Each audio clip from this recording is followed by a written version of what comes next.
Ada peristiwa menarik yang sebetulnya perlu diperbincangkan oleh publik tanah air atau masyarakat Indonesia. Di masa pandemi seperti ini muncul pemberitaan yang banyak beredar di media massa yang menurut saya masih belum terlalu disorot oleh masyarakat Indonesia secara luas. Pada era pandemi COVID-19 yang sudah berlangsung selama tahun 2020 sampai dengan 2021 ini, harta kekayaan para pejabat dan petinggi di negeri ini meningkat atau bertambah. Sebagai satu pendapatan normal yang itu berasal dari gaji atau pendapatan halal, sesungguhnya itu sesuatu yang lumrah dan sah-sah saja. Dan selama belum ada misalnya pembuktian, kemudian tuduhan bahwa pejabat negara yang bertambah hartanya itu melakukan tindakan korupsi atau kemudian melakukan penyimpangan terhadap jabatan yang dimiliki, hal tersebut sesungguhnya juga tidak bermasalah secara hukum. Bahwa memang secara logis pada saat pandemi orang menahan diri untuk keluar rumah, menahan diri untuk beraktivitas. Hal tersebut juga akan berdampak secara langsung kepada pengeluaran yang biasanya sebelum pandemi itu dilakukan. Artinya, di masa pandemi ini ada proses penghematan yang dilakukan oleh masyarakat secara umum, termasuk juga mungkin para pejabat tanah air di Indonesia.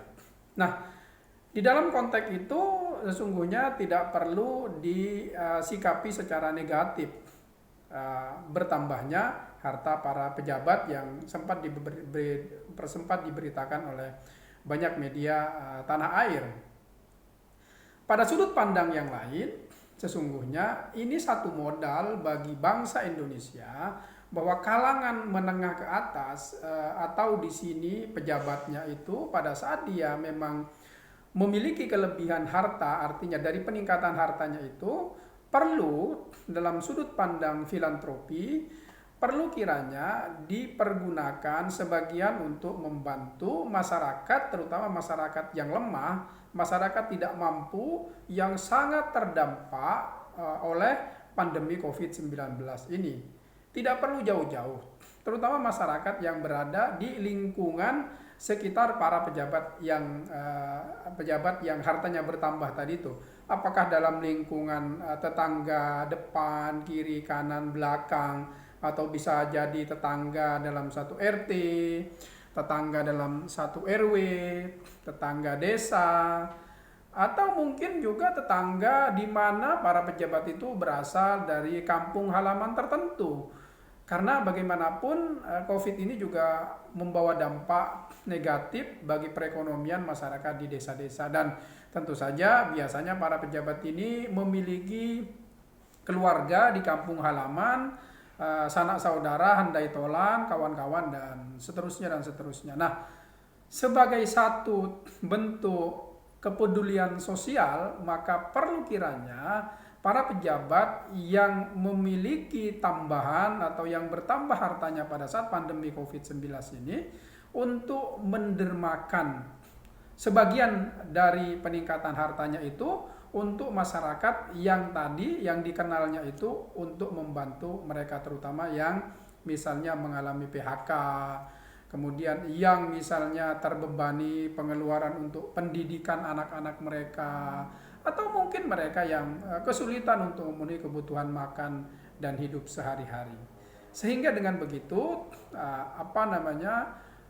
sorotan negatif terhadap peningkatan harta para pejabat di negara ini pada saat pandemi itu juga menjadi satu autokritik bagi para pejabat kita, bahwa mereka juga perlu menunjukkan dan memberikan kepedulian yang lebih daripada masyarakat rata-rata. Karena salah satu kunci keberhasilan beberapa negara di dunia dalam menangani pandemi COVID itu adalah kohesivitas masyarakatnya, sifat gotong royong, partisipasi dan kepedulian masyarakat terhadap korban COVID-19.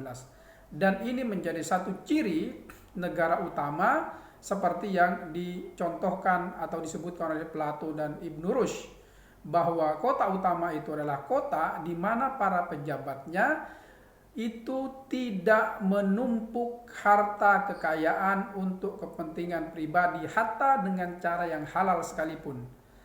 Kalau para pejabat di satu negara abai atau lupa terhadap apa yang menjadi tanggung jawab sosial, lingkungan dan masyarakatnya, itulah yang disebut oleh Ibn Rushd dengan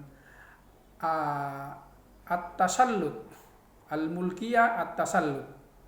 Jadi kekuasaan yang egois, di mana para penguasa itu hanya mementingkan kepentingan pribadi diri dan keluarganya, tetapi lupa untuk berbagi kepada orang-orang yang di sekitarnya.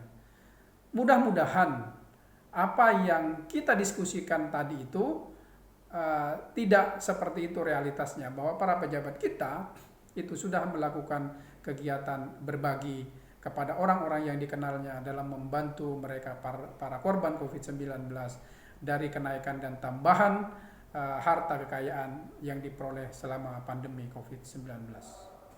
Wassalamualaikum warahmatullahi wabarakatuh.